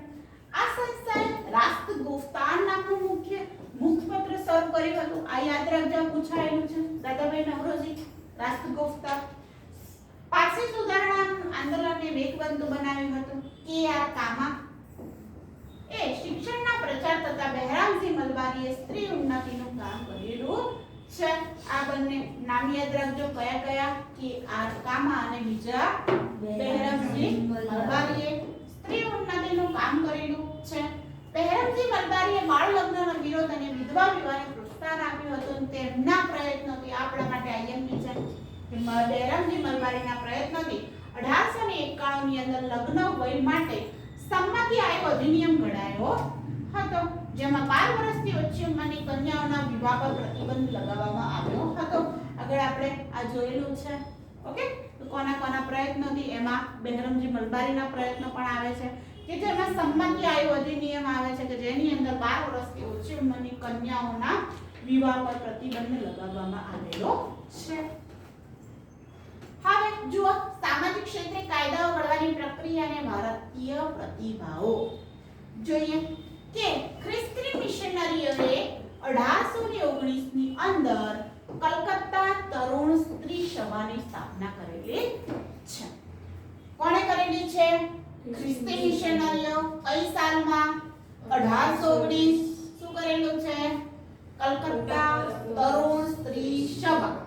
1856 ના કાયદા અંતર્ગત હિન્દુ વિધવા, હવે આની અંદર અલગ અલગ છે ખાલી તમારી જાણકારી માટે, જે એમસીક્યુ ની અંદર પૂછાય એ છે, આખું કોઈ ટોપિક નથી, પણ આના અંતર્ગત તમને ખબર પડશે કે કઈ કઈ સંસ્થાઓની સ્થાપના કરવામાં આવેલી છે. ટોપિક થોડો મોટો હતો પણ તમારા જે કામનું છે આપણે લીધેલું છે કે 1856 ની અંદર આપણે આગળ ચલાવેલું છે કે હિન્દુ વિધવા પુનર્લગ્નને માન્યતા આપેલી છે. 1856 ની અંદર ડેલહાઉસીના સમયગાળાની અંદર એમને કાયદો લાવ્યા હતા. આ યાદ રાખજો કે કલકત્તા તરુણ સ્ત્રી સભાની સ્થાપના ક્યારે કરવામાં આવે છે? 1819. કોના દ્વારા કરવામાં આવે છે? ખ્રિસ્તી મિશનરીઓ દ્વારા એની સ્થાપના કરવામાં આવે છે. 1872 ની અંદર લગ્ન ધારા અનુસાર 14 વર્ષથી નાની, હવે અલગ અલગ કાયદા છે આ તમે જોયા ને એવા ઘણા બધા કાયદા છે, જેમ કે અકબર કોઈ કાયદો લાવ્યા હોય કે આ સંમતિમય વય મર્યાદા છે કે લગ્નની ઉંમર કેટલી નક્કી કરવી, જેટલા લોકો આવે એટલા લોકોએ અલગ અલગ ઉંમર, એટલે તમે એવું ના યાદ રાખતા કે ભાઈ સંમતિ આયુ અધિનિયમ છે એના અંતર્ગત 12 વર્ષથી ઓછી, તો બીજો કોઈ કાયદો હશે તો એમને ઉંમર બદલી કાઢી હશે. અત્યારે હાલ તમને ખબર છે કેટલી ઉંમર છે છોકરીઓની? 18 અને છોકરાઓની 21 વર્ષની ઉંમરની અંદર એ તો લગ્ન કરી શકે છે. તો આપણે આ યાદ રાખવાનું છે કે 1872 માં લગ્ન ધારા અનુસાર 14 વર્ષથી નાની બાળાઓના એટલે કન્યાઓના લગ્ન પર પ્રતિબંધ મૂકવામાં આવ્યો અને બહુપત્નીત્વ પ્રથાને ગેરકાયદેસર ગણવામાં આવી છે. બહુપત્ની એટલે કે એકથી વધારે પત્ની રાખવી તે. ત્યારબાદ નેક્સ્ટ આવશે ઇન્ડિયા નેશનલ સોશિયલ કોન્ફરન્સ જેવી સંસ્થાઓએ સ્ત્રીઓ અને પછાત વર્ગના લોકોને અસર કરતા દૂષણો દૂર કરવાની ચળવળ હાથ ધરી. ત્યારબાદ 1840 ની અંદર આ યાદ રાખજો, આઈએમપી જાતિ ભેદભાવ દૂર કરવા માટે પરમહંસ મંડળીની સ્થાપના કરવામાં આવી છે. કઈ સાલમાં કરવામાં આવી છે? 1840. ક્યાં કરવામાં આવી છે? મુંબઈ ખાતે. કઈ મંડળીની સ્થાપના કરવામાં આવી છે? પરમહંસ મંડળીની સ્થાપના કરવામાં આવી છે. એનો ઉદ્દેશ્ય શું છે? જાતીય ભેદભાવ વિરુદ્ધ કાર્ય કરવાનું. ઓકે, નેક્સ્ટ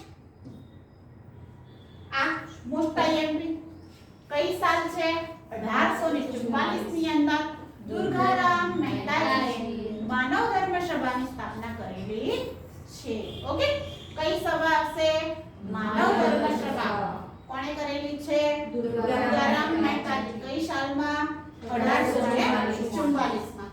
નેક્સ્ટ આવશે 1850. આ પણ આઈએમપી છે, આ બધું ગુજરાતનું આવ્યું. હવે અમદાવાદ ખાતે હરકુંવર શેઠાણીએ છોડીઓની નિશાળ નામે કન્યાશાળાની સ્થાપના કરી છે. કે સૌપ્રથમ કન્યાશાળાની સ્થાપના કોણ કરે છે?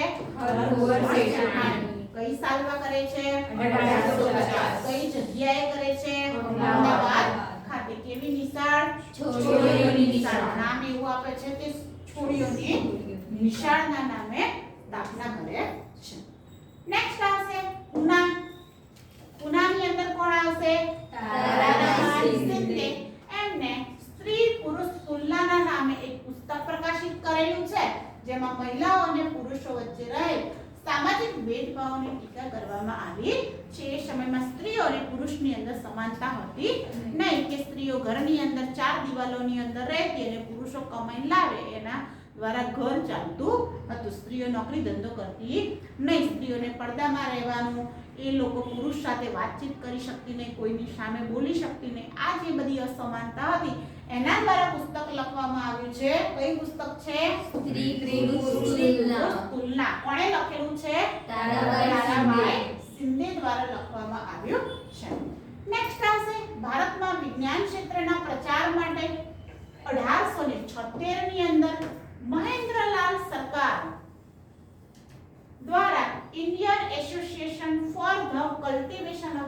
સાયન્સની સ્થાપના કરવામાં આવી છે. આ સાયન્સ વાળું આવશે એટલે તમને યાદ રહી જશે કે વિજ્ઞાન ક્ષેત્રના પ્રચાર માટે પ્રથમ સંસ્થાની સ્થાપના કોણે કરેલી છે?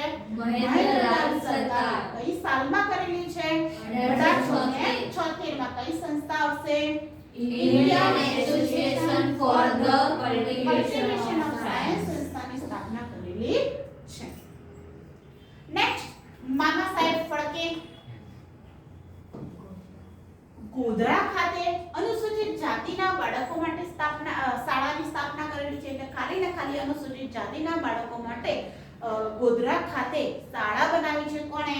મામા સાહેબ ફડકે બનાવી હતી.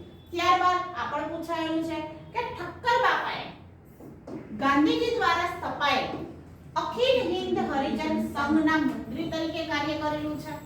એમના તરીકે સેવા આપી છે. એમને પણ દલિતોના ઉદ્ધારક તરીકે માનવામાં આવતા હતા કે એમને ઘણી બધી સેવા એટલે કે હરિજન સંઘની અંદર એમને કામ કરેલું છે. માટે એમને મહત્વનું કામ કરેલું છે. કોણે? ઠક્કર બાપાએ કરેલું છે. અને કોના દ્વારા સ્થપાયેલી હતી? ગાંધીજી દ્વારા સ્થપાયેલી અખિલ હિન્દ હરિજન સંઘના મંત્રી હતા. નેક્સ્ટ આપણ પૂછાયેલું છે કે પંચમહાલ ભીલ સેવા મંડળની સ્થાપના કોણે કરેલી છે? તો આગળ આપણે જોયું કે ઠક્કર બાપાએ સ્થાપના કરેલી છે.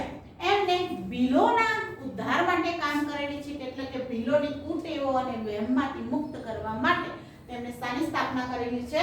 પંચમહાલ ભીલ સેવા મંડળની સ્થાપના કરેલી છે. નેક્સ્ટ 1901 વડોદરા સયાજીરાવ ગાયકવાડ ત્રીજા યાદ રાખજો કેમ કે પરીક્ષામાં પહેલા બીજા અને ત્રીજા આવું આવે છે. ઓકે, સયાજીરાવ તો ખબર છે કે પહેલા હતા, બીજા હતા, ત્રીજા ખબર નથી. પણ જે સમાજ સુધારકના બધા કામ છે કોણે કરેલી છે? સયાજીરાવ ગાયકવાડ ત્રીજાએ કરેલી છે. મફત અને ફરજિયાત શિક્ષણ આ બહુ જ વાર પરીક્ષામાં આવેલું છે કે વડોદરાની અંદર મફત અને ફરજિયાત શિક્ષણ એટલે કે પ્રાથમિક શિક્ષણની શરૂઆત કરનાર વ્યક્તિ કોણ હતા? સયાજીરાવ ગાયકવાડે કરેલી છે. કઈ જગ્યા? વડોદરા. કઈ સાલમાં? 1901 ની અંદર. આ ઉપરાંત બે વિદ્યાર્થીઓને વિદેશની યુનિવર્સિટીમાં ભણવા માટે શિષ્યવૃત્તિની શરૂઆત કરેલી છે. એટલે કે વિદેશની યુનિવર્સિટીમાં ભણવું હોય તો એના માટે શિષ્યવૃત્તિની શરૂઆત કરનાર પણ સયાજીરાવ ગાયકવાડ છે. તેમના પત્ની હતા ચીમનાબાઈ ગાયકવાડ. તેમને અનુસૂચિત જાતિના વિદ્યાર્થીઓને વિદેશની યુનિવર્સિટીમાં ભણવા જવા માટે શિષ્યવૃત્તિ આપતો કાયદો ઘડ્યો હતો. એટલે કે અનુસૂચિત જાતિના જે એટલે નીચલી જાતિના જે લોકો હોય એમના માટે અત્યારે હાલ પણ આ ચાલે છે કે વિદેશની અંદર તમને ભણવું હોય તો તમને લોન મળી શકે છે, અમુક પ્રકારની સહાય મળી શકે છે. ઈસવીસન 1901 માં રવિન્દ્રનાથ ટાગોરે શાંતિ નિકેતન સંસ્થાની સ્થાપના કરેલી છે. કોણે કરી છે? રવિન્દ્રનાથ ટાગોર. આપણે યાદ રાખજો. નેક્સ્ટ, આ સંસ્થામાં આગળ જતા શાંતિ નિકેતન વિશ્વ ભારતી યુનિવર્સિટી તરીકે ઓળખાય હતી. જે રવિન્દ્રનાથ ટાગોરે શાંતિ નિકેતન સોસાયટીની સ્થાપના કરેલી છે, સંસ્થાની સ્થાપના કરેલી છે, આગળ જતા વિશ્વ ભારતી યુનિવર્સિટી તરીકે ઓળખાય છે. Next, Gopal Krishna Gokhale 1905 the servant of India સોસાયટીની સ્થાપના કરી છે. ધ સર્વન્ટ ઓફ ઇન્ડિયા સોસાયટીની સ્થાપના કોણ કરે છે? ગોપાલ કૃષ્ણ ગોખલે. કઈ સાલમાં કરે છે? 1905 ની અંદર કરે છે. નેક્સ્ટ, મહાત્મા ગાંધી. આ ખાલી યાદ રાખવાનું છે. આ પણ પૂછાયેલો પ્રશ્ન છે કે અનુસૂચિત જાતિના ઉદ્ધારકો માટે તેમણે દુદાભાઈના પરિવાર એટલે કે દુદાભાઈ, દાનીબહેન, તેમના પુત્રી લક્ષ્મી આ લોકોને સાબરમતી આશ્રમની અંદર વસાવ્યા હતા. કયા આશ્રમમાં? સાબરમતી આશ્રમમાં તેમને વસાવ્યા હતા. અને એ હરિજન પરિવારનો કેટલાક લોકો એવા હતા કે હરિજન પરિવારને એન્ટ્રી આપી તો કેટલાક લોકો એમને છોડીને જતા પણ રહ્યા હતા. પરંતુ એમને એમના ઉદ્ધાર માટે આ કામ કરેલું છે. કોણે કરેલું છે? ગાંધીજીએ કરેલું છે. નેક્સ્ટ 1920 ગાંધીજીએ અમદાવાદની અંદર કઈ વિદ્યાપીઠની સ્થાપના કરી? ગુજરાત વિદ્યાપીઠ. એમાં ગુજરાતની જોડણી આવી છે. આ પૂછાયેલું છે પરીક્ષામાં, ગુજરાત વિદ્યાપીઠ. ત્યારબાદ 1936 ગાંધીજીએ વર્ધા શિક્ષણ યોજના પ્રસ્તુત કરી છે. તેમણે ડોક્ટર ઝાકિર હુસૈનના અધ્યક્ષપણા હેઠળ એક શિક્ષણ સમિતિની પણ રચના કરી છે. આ બધું કોણે કર્યું છે? ગાંધીજીએ. ત્યારબાદ જોઈએ અંગ્રેજી શાસન દરમિયાન ભારતમાં કેવી કેવી શિક્ષણ વ્યવસ્થા હતી. તો જો કે શિક્ષણ ક્યાંથી શરૂ થાય છે, પહેલા તો આપણે એ જ જોવાનું છે કે અંગ્રેજી શાસન દરમિયાન ભારતની અંદર કઈ કઈ શિક્ષણ સંસ્થાઓની સ્થાપના થયેલી છે. જોઈએ ભારતમાં સૌપ્રથમ શિક્ષણ સંસ્થાની સ્થાપના 1789 ની અંદર વિલિયમ કેરે કોલકાતા પાસે આવેલ શ્રીરામપુરમાં કરી છે. સૌપ્રથમ કઈ જગ્યાએ શિક્ષણ સંસ્થા સ્થપાય છે? કલકત્તાની અંદર. કોણ સ્થાપે છે? વિલિયમ કેરે. કઈ સાલમાં સ્થાપે છે? 1789 ની અંદર. કઈ જગ્યાએ આવશે? શ્રીરામપુરમાં. શ્રીરામપુરમાં જ તેના સાથીદારે માર્શમેન અને તેમના પત્નીએ કન્યા શાળાની સ્થાપના કરી. માટે એક શાળાની સ્થાપના ત્યાં જ થાય છે અને કન્યા શાળા પણ ત્યાં કોલકાતા શ્રીરામપુરમાં જ આવે. જોઈએ પ્રાથમિક માધ્યમિક શિક્ષણમાં તો કે 1813 ના સનદી ધારાથી ખ્રિસ્તી પાદરીએ ભારતમાં શિક્ષણ સંસ્થાઓ સ્થાપવાની છૂટ મેળવી હતી અને એલેક્ઝાન્ડર ડફ નામના પાદરીએ ભારતમાં પાશ્ચાત્ય શિક્ષણ આપતી શાળાઓ સ્થાપી હતી. આ માટે કાયદા અંતર્ગત પ્રતિ વર્ષ 1 લાખ રૂપિયા વાપરવાનો નિર્ણય થયો હતો. એટલે કે સરકાર અત્યારે જે બજેટ આપે શિક્ષણ માટે, એ સમયમાં પણ શિક્ષણ માટે 1 લાખ રૂપિયાનું બજેટ ફાળવેલું હતું. આ થાય છે પ્રાથમિક અને માધ્યમિક શિક્ષણમાં. સૌપ્રથમ તો 1823 માં એમ હર્સ્ટ દ્વારા કલકત્તા ખાતે કલકત્તા સંસ્કૃત કોલેજની સ્થાપના થાય છે. આ કોલેજોને જે નામ આવે છે એટલું ખાલી તમારે યાદ રાખવાનું રહેશે. આ તમારી સિક્વન્સ છે કે અંગ્રેજોએ જે શિક્ષણ સંસ્થા સ્થાપી અત્યાર સુધી ચાલતી આવે છે. નેક્સ્ટ આવશે ઈસ્ટ ઇન્ડિયા કંપની વિલિયમ બેન્ટિંગના સમયમાં 1833 ના સનદી ધારા દ્વારા પાશ્ચાત્ય શિક્ષણ આપવા માટે અગ્રેસર થઈ હતી. એટલે આગળ જતા વિલિયમ બેન્ટિંગે સુધારા કરેલ એના દ્વારા સનદી ધારા પણ આવી. મીન્સ આપણે આગળ જોયું યુપીએસસી જીપીએસસી વાળું પણ જોયું હતું. ત્યારબાદ 1835 ની અંદર ભારતમાં અંગ્રેજી કેળવણીનો પ્રારંભ થાય છે અને આને શ્રેય કોને જાય છે? વિલિયમ બેન્ટિંગને જાય છે. 1854 વુડ્સ નીતિ પત્ર એટલે કે ખરીદો દ્વારા ભારતમાં ભારતીય શિક્ષણ પ્રણાલીના બદલે યુરોપિયન શિક્ષણ પ્રણાલી અપનાવવામાં આવેલી છે. આ વુડ્સ ખરીદો એ એક પત્ર છે કે જેના દ્વારા નીતિ નિયમો ઘડવામાં આવ્યા હતા. 1882 કયું કમિશન? Hunter commission. બે કામ માટે, શિક્ષણ માટે, જલિયાવાલા બાગ માટે. પ્રાથમિક અને માધ્યમિક કક્ષાનું શિક્ષણ સ્થાનિક સ્વરાજ્યની સંસ્થાઓને આપવાનો વિચાર દર્શાવ્યો હતો. હન્ટર કમિશનમાં શું કીધું? સ્થાનિક સ્વરાજ્યની સંસ્થા એટલે કે ગામડા કક્ષાએ, તાલુકા કક્ષાએ કે પછી જિલ્લા કક્ષાએ છે શિક્ષણ સંસ્થાઓ સ્થાપવાની પ્રાથમિક અને માધ્યમિક. કેમ કે પહેલા કેવું હતું તો કે ગ્રામ્ય કક્ષાએ શાળાઓ હતી નહીં, ભણવું હોય તો બીજા જિલ્લાઓમાં જવું પડે, બીજા તાલુકાઓમાં જવું પડે. માટે કેટલાક લોકો તો ભણવાનું ક્યાં જ છોડી દેતા હતા, બીજે દૂર જાય ક્યાં. પરંતુ આ કમિશન દ્વારા સ્થાનિક સ્વરાજ્યની સંસ્થાઓને શિક્ષણ એટલે કે પ્રાથમિક અને માધ્યમિક કક્ષાનું શિક્ષણ આપવાનો વિચાર દર્શાવ્યો. ત્યારબાદ આ કમિશને પ્રાંતિક આવકના નાણાંનો અમુક ભાગ શિક્ષણ પાછળ ખર્ચ કરવાનો. મીન્સ આપણને જે ફાળો ફાળવવામાં આવે સરકાર દ્વારા એમાંનો અમુક ટકા ક્યાં ફાળવવાનો? શિક્ષણમાં. 1917 ની અંદર નિમાયેલા સેન્ડલર કમિશને માધ્યમિક કક્ષા સુધીનું શિક્ષણ પ્રાદેશિક કે માતૃભાષામાં આપવાની જોગવાઈ કરી. આપણા માટે આઈએપી છે. સેન્ડલર કમિશન શું છે એની જોગવાઈ? માધ્યમિક કક્ષા સુધીનું જે શિક્ષણ હોય તે પ્રાદેશિક અથવા તો માતૃભાષાની અંદર આપવું જોઈએ તેવી જોગવાઈ કરેલી છે. 1919 મોન્ટેગ્યુ ચેમ્સફર્ડ સુધારા બાદ પ્રાંતોની અંદર આ માધ્યમિક અને પ્રાથમિક શિક્ષણના વિકાસ માટે શિક્ષણ ખાતું બનાવવામાં આવ્યું. શિક્ષણનો વિભાગ બનાવવામાં આવ્યો. કયા કાયદા પછી? 1919 ના કાયદા પછી બનાવવામાં આવ્યો. 1912 ની અંદર ગોખલે ફરજિયાત પ્રાથમિક શિક્ષણનો કાયદો ઘડવા સૂચન કર્યું હતું. સૌપ્રથમ સૂચન કોણે કરેલું છે? ગોખલેજીએ કરેલું હતું, પરંતુ અસ્વીકાર થયો હતો. માટે એટલું ઇમ્પોર્ટન્ટ નથી, ખાલી યાદ રાખજો કે અમને કર્યું હતું. ઓકે, અહીંયા પૂરું થાય છે. આમાં ખાસ કરીને હન્ટર કમિશન યાદ રાખજો. વુડ્સ જે પેલી નીતિ છે એ યાદ રાખજો. જોડે જોડે આ સેન્ડલર કમિશન યાદ રાખજો.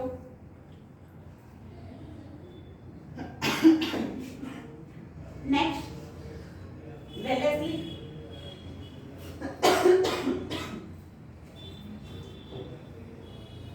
1801 ફોર્ટ વિલિયમ કોલેજ. સૌપ્રથમ આવશે ને કે 1801 ની અંદર કોલેજની સ્થાપના થઈ તો કઈ સાલમાં આવશે? William college.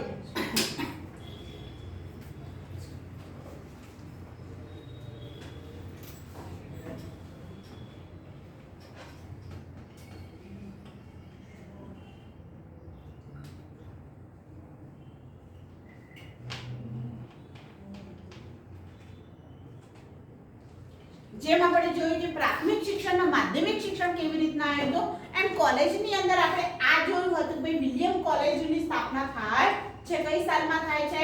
1801 કોણ કરે છે? વેલેસ્લી.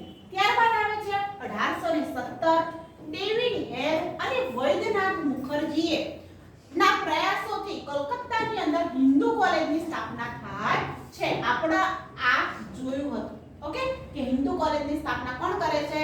ડેવિડ હેર અને વૈદ્યનાથ મુખર્જી. ત્યારબાદ 1855 ની અંદર આ કોલેજને પ્રેસિડેન્સી કોલેજ તરીકે ઓળખવામાં આવે છે. જો કે આ પહેલા સરકારી કચેરીઓ માટે શિક્ષિત કર્મચારીઓ મેળવવા માટે વોરન હેસ્ટિંગે 1780 ની અંદર મદ્રેસા એટલે કે મુસ્લિમ કોલેજની સ્થાપના કરેલી છે. ત્યારબાદ મુસ્લિમ કોલેજની સ્થાપના 1781 માં થઈ હતી અને ત્યારબાદ આ આપણે મુસ્તાયમી જોયું હતું કે જોનાથન ડંક પૂછાયેલો પ્રશ્ન છે. જોનાથન ડંકે 1791 માં બનારસ સંસ્કૃત કોલેજની સ્થાપના કરેલી છે અને મદ્રેસાની સ્થાપના ક્યારે થાય છે? 1781 ની અંદર થાય છે. ત્યારબાદ 1854 હિન્દના શિક્ષણ માટેનો મેઘના કાર્ટા આવ્યો. તેઓ શિક્ષણ સુધારો ગુણના ખરીદો. મેઘના કાર્ટા એટલે શું પહેલા તો કે જે વસ્તુની અંદર મુખ્યત્વે સુધારા કરવામાં આવે એને શું કહેવાય? મેઘના કાર્ટા. જે ઇમ્પોર્ટન્ટ હોય ઓકે. આ ગુણના ખરીદો છે એની અંદર શિક્ષણને લગતા નીતિ નિયમો ઘડવામાં આવેલા છે માટે એને શિક્ષણનો મેઘના કાર્ટા કહેવામાં આવે છે. જેમ આપણે જોયું તો બંધારણનો મેઘના કાર્ટા કોને કહેવામાં આવે? ભાગ 3 કેમ કે જેમાં શું આવેલું છે? મૂળભૂત અધિકારો છે. જે નાગરિકને એમની મૂળભૂત જે અધિકારો છે એ પ્રોવાઈડ કરે છે માટે એ જ રીતના જે મુસ્લિમ સામ્રાજ્યની અંદર જે હતા એની અંદરથી એટલે કે મુગલોનું પતન થાય છે અને પછી અંગ્રેજોના હાથમાં જે સત્તા આવે છે એને એ સમયનો મેઘના કાર્ટા કહેવામાં આવે છે. કેમ તો કે એ સમયગાળાથી અંગ્રેજોનો ફરુખશીયર ને એ લોકો જે હોય છે ઉત્તર મુગલ કાળના નેતાઓ એ શું કરે છે તો કે અંગ્રેજોને બધું આપી દે છે મહેસૂલ નીતિ મહેસૂલ ઉઘરાવવાની સત્તા માટે એ સમયગાળાને એનો મેઘના કાર્ટા કહેવામાં આવે છે. એટલે મેઘના કાર્ટાનો અર્થ જ એ થાય કે મહત્વપૂર્ણ બધી જોગવાઈઓ. દરેક પ્રાંતની અંદર કઈ જોગવાઈ છે જોઈ લો. દરેક પ્રાંતમાં યુનિવર્સિટી સ્થાપી, અલગ શિક્ષણ ખાતું ઊભું કરવું, સરકારી કોલેજો અને શાળાઓની જાળવણી કરવી. આ બધું ખાલી ને ખાલી તમારી જાણકારી માટે છે. પછી ખાનગી શાળાઓને સરકારી અનુદાન આપવું, શિક્ષકોની તાલીમ માટે તાલીમી સંસ્થાઓ સ્થાપવી, ધંધાદારી કે વ્યવસાય શિક્ષણનો વ્યાપ વધારવો. હવે આની અંદર શું આવે કે ખાનગી શાળાઓની અંદર અનુદાન મીન્સ કે ખાનગી શાળાઓ એમ તમને ખબર છે ગ્રાન્ટેડ સરકાર કેટલાક ટકા અમુક આપે છે 25% 50% જેવું આપે એ. ત્યારબાદ તાલીમ સંસ્થા એટલે કે શિક્ષકો એમને ના ભણાવી શકે એના માટે પીટીસી છે, બીએડ છે એવી સંસ્થાઓની સ્થાપના કરે કે એનાથી લોકોને તાલીમ મળે, ટીચર વ્યવસ્થિત કે ભાઈ કેવી રીતના ભણાવવું એમ તાલીમ લઈ લઈને પછી શાળાની અંદર એ આવે. ધંધાદારી કે વ્યવસાય શિક્ષણની અંદર તો કે વ્યવસાયનું ટેકનિકલ લેવલનું પણ શિક્ષણ આપવામાં આવે જેથી કરી તમે જુઓ છો અત્યારે આઈટીઆઈ જેવી સંસ્થાઓ છે એને ધંધાદારી કે વ્યવસાયિક શિક્ષણ તો તેમાં તમે કોર્સ પરચેસ કરો છો, ભણો છો અને પછી શું કરો છો તમે ધંધો રોજગાર મેળવી શકો છો. પ્રાથમિક એટલે કે તાલુકાની અંદર પ્રાથમિક અને જિલ્લામાં માધ્યમિક શાળાઓ સ્થાપવાની, સ્ત્રી શિક્ષણને ઉત્તેજન આપવું આ બધી ભલામણો કરવામાં આવેલી છે. આપણે જોયું જોનાથન ડંક 1781